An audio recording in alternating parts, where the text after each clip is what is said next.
안녕하세요, 호랑코리아입니다. 자, 오늘은 장동혁이 아직 왜 욕을 먹고 있고, 왜 근데 욕을 먹으면서도 아직 살아있는지, 그리고 지금 이 사람이 뭘 해야 하는지 좀 세부적으로 판단해 봤어요. 대본이 많이 길어서 잡음이 있을 수 있으니까 양해 바랍니다. 오늘 이야기할 인물은 다시 한번 말씀드리지만 장동혁입니다. 장동혁, 요즘 보수 정치권에서 요 이름만 보면 평가가 아주 극단적으로 갈리는 걸 알 수가 있죠. 한쪽에서는 싸울 줄 아는 사람, 지금 국민의힘에서 몇 안 되는 전투형 정치인이라고 말을 합니다. 반대로 다른 쪽에서는 당 대표가 아니라 분열의 상징, 말은 센데 판단은 불안한 사람, 결국 당신만 보고 달려가는 정치인이라고 말을 합니다. 근데 이 정도로 호불호가 크게 갈리는 정치인도 흔치는 않습니다. 그런데 더 중요한 건 최근 들어 장동혁을 향한 비판이 단순한 호불호를 넘어서 리더십 자체에 대한 의심으로 번지고 있다는 점입니다. 6.3 지방선거를 40여일 남긴 시점에서 8박 10일 미국 순방을 다녀왔고, 그 직전에는 공천 갈등과 법원 공격, 당내 공개 충돌, 퇴진론까지 한 번에 터졌습니다. 그러니까 지금의 장동혁은 단순히 논란 많은 정치인이 아니라 왜 이렇게 욕을 먹는지 설명이 필요한 정치인이 된 겁니다. 그런데 여기서 한 가지를 놓치면 안 됩니다. 장동혁은 허공에서 갑자기 솟아오른 정치인은 아닙니다. 충남 보령 출신으로 서울대 불어교육과를 나왔고 1991년 행정고시에 합격해 교육부에서 일한 뒤 2001년 사법시험에 합격했습니다.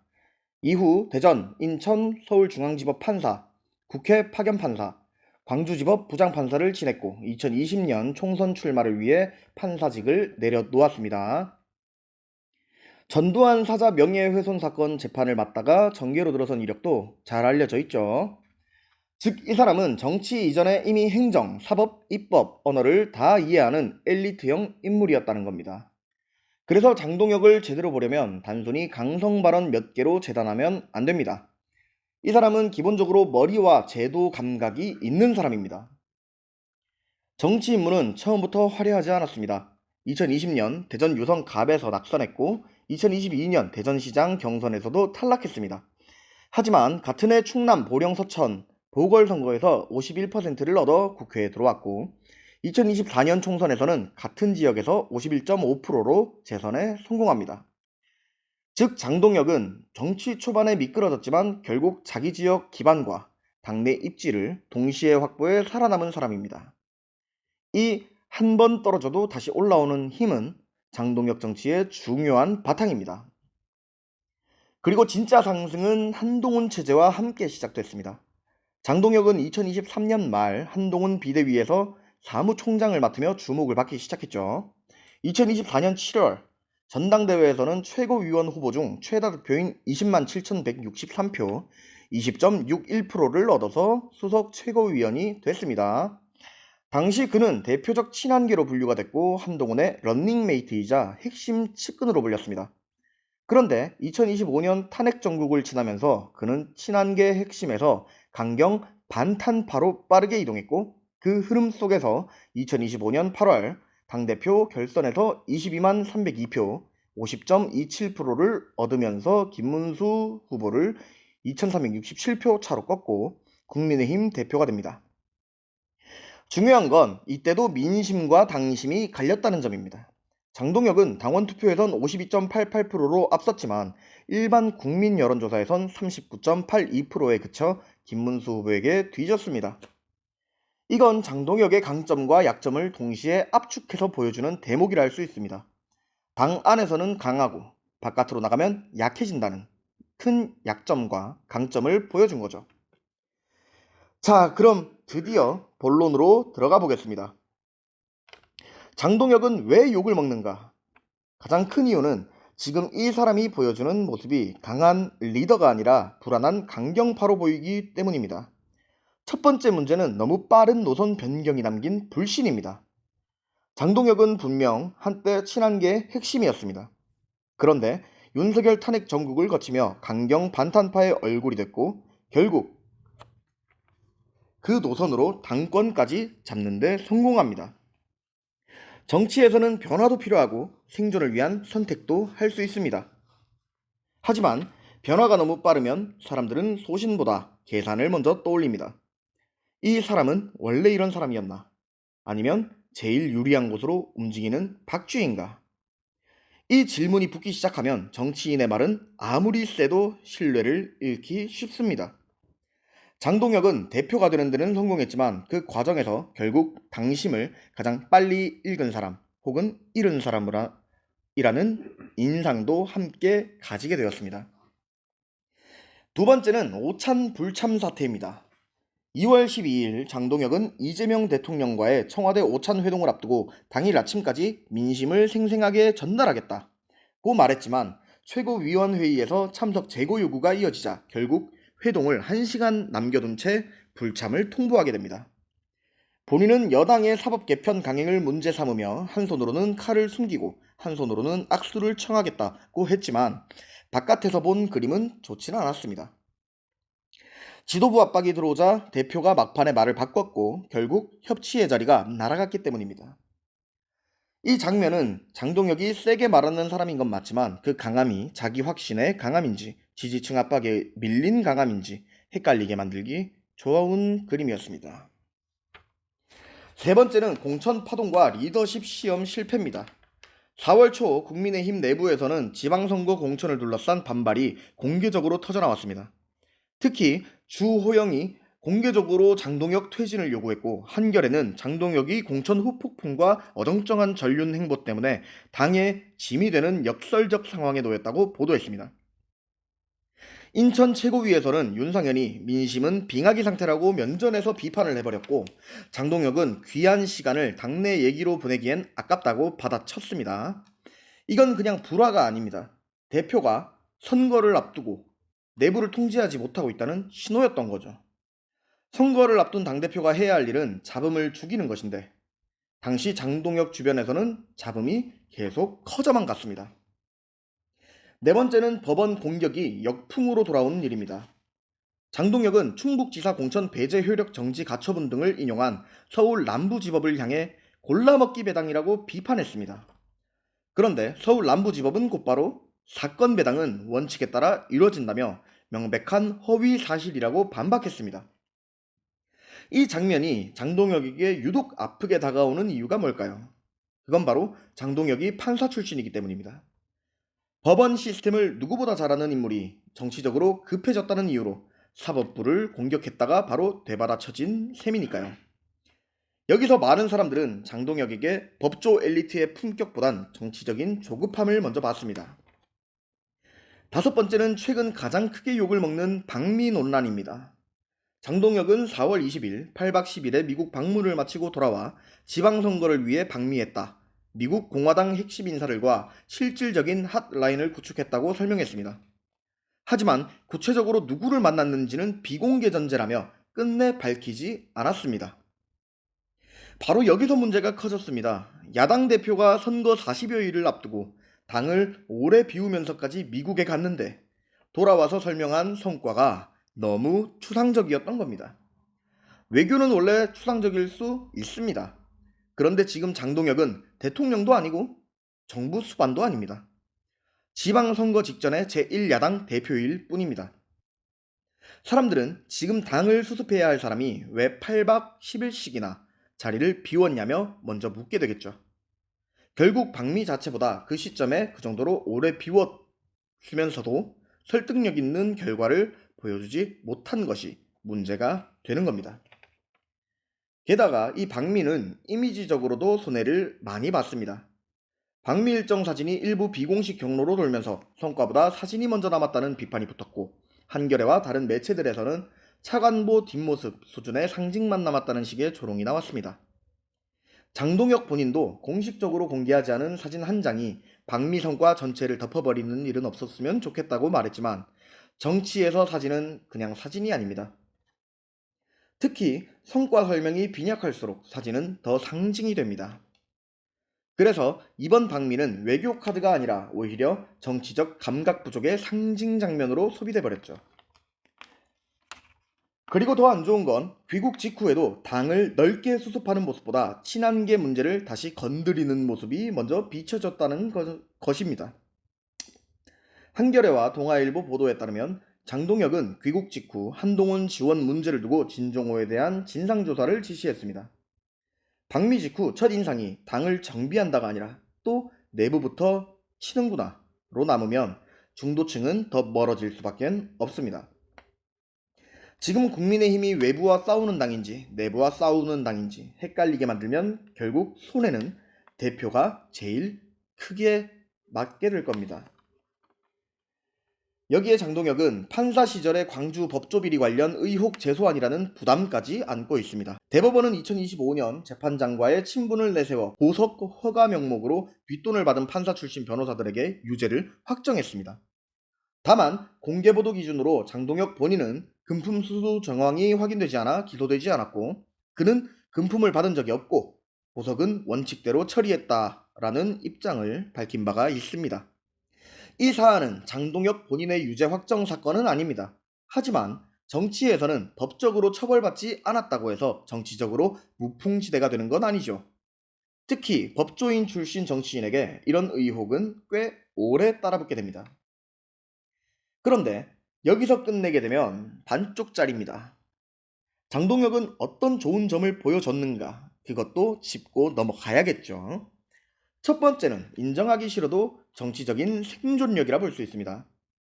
이 사람은 첫 선거에서 떨어졌고 시장 경선에서도 탈락했지만 결국 보궐로 들어왔고 재선에 성공했고 초선급 경력으로 사무총장을 맡았고 최고위원 최다 득표까지 했고 결국 당 대표가 되는데 성공합니다. 정치에서 살아남는다는 건 말로 되는 일이 아닙니다. 장동혁은 당 안의 권력 구조를 잃는데 분명히 능하고 자신이 어느 타이밍에 전면으로 나가야 되는지도 정확히 알고 있습니다. 그 감각이 없었다면 3년 만에 지금 이곳까지 올라오지 못했을 것입니다. 두 번째는 메시지의 전투력입니다. 장동혁은 판사 출신답게 논점을 짧게 자르고 말에 칼날을 세우는데 강합니다. 그래서 지지층 입장에서는 답답하지 않은 정치인으로 보일 여지가 큽니다. 실제로 그가 당원 정치에서 강했던 건 단순히 계파덕만이 아니라 발언의 선명성과 싸움의 방향을 빠르게 제시하는 능력이 있었기 때문입니다. 2025년 전당대회에서도 그는 강경투쟁 노선으로 당심을 얻었고 일반 여론에선 밀렸어도 당원 투표에서는 확실히 앞섰습니다. 좋든 싫든 지지층이 원하는 언어를 구사하는 능력은 분명한 거죠. 세 번째는 조직 실무를 아는 정치인이라는 점입니다. 장동혁은 그냥 방송 나와서 말만 하는 패널형 정치인이 아닙니다. 원내 수석 대변인, 사무총장, 수석 최고위원, 당대표까지 두루 거쳐갔습니다. 이건 당의 살림과 조직, 선거, 메시지, 충돌 조정까지 다 만져봤다는 뜻입니다. 그래서 비판과 별개로 장동혁은 국민의힘 내부에서 적어도 당을 굴러가게 만드는 메커니즘은 이해하는 사람으로 평가받을 만합니다. 이런 사람은 아무리 말이 많아도 기회를 계속 받게 되겠죠. 네 번째는 의외로 정책형 면모를 보여주려는 시도도 있었다는 점입니다. 장동혁은 1월 기자회견에서 당의 미래 방향을 제시하겠다고 했고 3월에는 한국노총 80주년 행사에서 노동이 존중받는 사회를 첫 번째 비전으로 제시하며 노동국 신설과 한국노총 출신 인사 기용을 설명했습니다. 또 같은 달 청년조직 합동 발대식에서는 청년을 위기 극복의 주체로 강조했고 4월에는 청소년 SNS 과몰입 문제를 두고 적절한 수단을 마련하는 것은 정치의 중요한 책무라고 밝혔습니다. 즉 장동혁은 스스로를 싸움만 하는 보수가 아니라 노동, 청년, 디지털 문제를 다루는 차세대 보수 리더로 보이게 하려는 시도를 하고 있다는 거죠. 아직 그런 점에서 완성형 정치인은 아닙니다. 하지만 이건 결코 무시해서는 안 될 움직임이겠죠. 다섯 번째는 완전히 닫힌 정치인만은 아니라는 겁니다. 4월 7일 여야정 민생경제협의체 회담에서 장동혁은 이재명 대통령에게 국정기조 전면 전환을 요구하면서도 올바른 정책 추진에는 적극 협력하겠다는 메시지를 냈습니다. 이건 지금 장동혁에게 굉장히 중요한 장면입니다. 왜냐하면 지금까지 그는 싸우는 이미지가 너무 강해서 협력과 조정의 능력이 잘 안 보였거든요. 그런데 그 회담에서 최소한 무조건 반대만 하는 사람은 아니다라는 가능성을 보여줬다고 할 수 있습니다. 아주 작지만 중요한 점수가 될 것입니다. 자, 이제 세 번째입니다. 그래서 장동혁은 어떻게 해야 하는가? 우리가 첫 번째에서는 장동혁의 행보에 대한 비판과 두 번째에서는 긍정적인 점을 봤다고 치면, 자, 이번 세 번째에서는 어떻게 해야 하는가를 다뤄보도록 하겠습니다. 물론 이건 제 판단입니다. 제 판단은 분명합니다. 장동혁이 살아남으려면 지금처럼 강한 척만 하는 대표에서 결과를 내는 대표로 바뀌어야 합니다. 첫째, 당내 전쟁부터 줄여야 합니다. 지금 국민의힘은 바깥과 싸우기 전에 안에서 먼저 총질하는 당처럼 보일 뿐입니다. 공천 반발, 퇴진론, 친한계 때리기, 진상조사, 지도부 공개 충돌, 이런 그림이 계속 나오면 대표가 아무리 강한 말을 해도 다 허공으로 날아가는 법입니다. 장동혁이 진짜 강한 사람이라면 지금 필요한 건 더 센 징계가 아니라 더 큰 수습입니다. 적어도 지방선거 전까지는 내부 숙청형 리더 이미지에서 빠져나와야 합니다. 둘째, 박미 같은 추상적인 정치보다 눈에 보이는 성과를 내야 합니다. 한라인 구축, 신뢰 토대, 전략적 정당 외교, 다 말은 좋습니다. 그런데 지방선거를 앞둔 유권자가 듣고 싶은 말은 그런 표현이 아닙니다. 공천 갈등을 어떻게 정리했는지, 어떤 지역에서 반전 계기를 만들었는지, 수도권 후보들을 어떻게 살려낼 건지, 당대표가 직접 뭘 바꿨는지 등입니다. 장동혁은 지금 너무 추상적으로 설명하고 너무 상징적으로만 행동하고 있습니다. 이건 정치의 고수처럼 보일 수는 있겠지만 성과가 없으면 바로 공허한 메아리처럼 들릴 뿐입니다. 셋째, 당심의 언어에서 민심의 언어로 넘어가야 합니다. 이미 숫자가 증명했습니다. 장동혁은 당원 투표에서는 강했지만 일반 여론조사에선 밀렸습니다. 이 말은 곧 장동혁의 언어가 내부 결집에는 유효하지만 외부 설득에는 한계가 있다는 뜻입니다. 그러면 답은 간단해집니다. 지지층만 환호하는 말을 줄이고 중도층이 그래도 저 사람은 최소한 실무는 할 것 같다 라고 느끼게 만들어야 합니다. 노동, 청년, 플랫폼 규제, 지역경제, 민생 같은 주제를 지금보다 훨씬 더 구체적으로 끌고 가야 합니다. 넷째, 판사 출신다운 절제와 품격을 회복해야 합니다. 법원을 향해 골라먹기 배당이라고 했다가 바로 반박받는 장면은 장동혁에게 가장 치명적인 스스로를 해하는 행위였다고 해도 과하지 않겠죠. 장동혁의 스펙과 강점은 법조 엘리트라는 점인데 그 강점을 스스로 무너뜨리면서 남는 건 강경 발언 뿐입니다. 앞으로는 적어도 사법 문제나 절차 문제에서는 지금보다 훨씬 진중하고 정교하게 다가가야 합니다. 그래야 다시 잘 아는 사람이 말을 하는구나 라는 무게가 생깁니다. 다섯 번째, 협상 가능한 강경파가 되어야 합니다. 강경파 자체가 문제가 되는 건 아닙니다. 한국 정치에서 선명한 정치인은 언제나 필요합니다. 문제는 선명함만 있고 출구가 없을 때입니다. 장동혁이 정말 큰 정치인으로 가려면 싸울 때는 세게 싸우되, 협상할 때는 깔끔하게 협상하고, 공격할 때는 분명하게 공격하되, 결국 뭘 얻어냈는지를 보여줘야 합니다. 지금의 장동혁은 싸우는 장면은 많은데 얻어낸 장면은 적습니다. 이 비율을 바꾸지 못하면 여기서 커리어를 이어가기가 힘들어질 것입니다. 마지막으로 앞을 보겠습니다. 장동혁의 향후 행보는 세 갈래로 갈 가능성이 크다고 봅니다.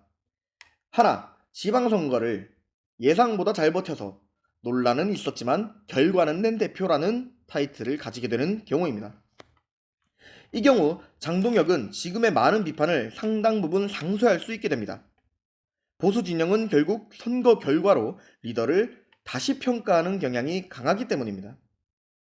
두 번째는 지방선거 과정에서 공천 후폭풍과 지도부 불신이 더 커져 너무 빨리 정상에 올라 너무 빨리 흔들린 대표로 남게 되는 경우입니다. 오찬불참, 법원 공격, 박미 논란, 당내 충돌, 귀국 직후 내부 때리기, 이런 장면들이 결과 없는 채로 축적되게 되면 장동혁은 세지만 불안한 정치인이라는 이미지를 벗어나기 힘들어질 겁니다. 세 번째는 지금을 계기로 장동혁이 진짜 변신을 해서 당심형 전투수에서 정책형 보수 리더로 넘어가는 경우입니다. 사실 저는 이게 가장 어렵다고 생각합니다. 하지만 성공 시 가장 커질 수 있는 방법이라고 생각합니다. 장동혁은 이미 싸움은 배웠습니다. 그리고 잘합니다. 이제 필요한 건 운영입니다. 이미 노동, 청년, 디지털 이슈로 발을 걸치기 시작했으니 여기에 진짜 내용과 지속성을 얹으면 이야기가 달라질 수 있습니다. 다만 지금처럼 매주 논란에 휘말리면 그 가능성은 금방 묻혀질 겁니다. 자, 정리를 한번 해보겠습니다. 장동혁은 능력이 없어서 욕먹는 정치인이 절대로 아닙니다. 오히려 능력이 있는데 그 능력을 지금 너무 좁고 거칠게 쓰고 있어서 욕먹는 정치인에 가깝다고 봅니다. 당 안에서 올라오는 법, 전선을 치는 법, 강성 지지층의 언어를 구사하는 법은 이미 익혔습니다. 하지만 대표가 된 뒤 필요한 건 그 다음 단계입니다. 당심을 얻는 기술이 아니라 민심을 설득하는 능력, 전투의 장면이 아니라 수습의 결과, 분노의 언어가 아니라 운영의 언어. 장동혁이 그걸 해내면 살아남을 거라 봅니다. 못 해내면 사람들은 결국 이렇게 말하게 될 겁니다. 장동혁은 분명 센 사람이었다. 그런데 큰 사람은 되지 못했다. 오늘도 우리를 믿고 저를 믿는 호랑코리아였습니다. 긴 영상 봐주셔서 감사합니다.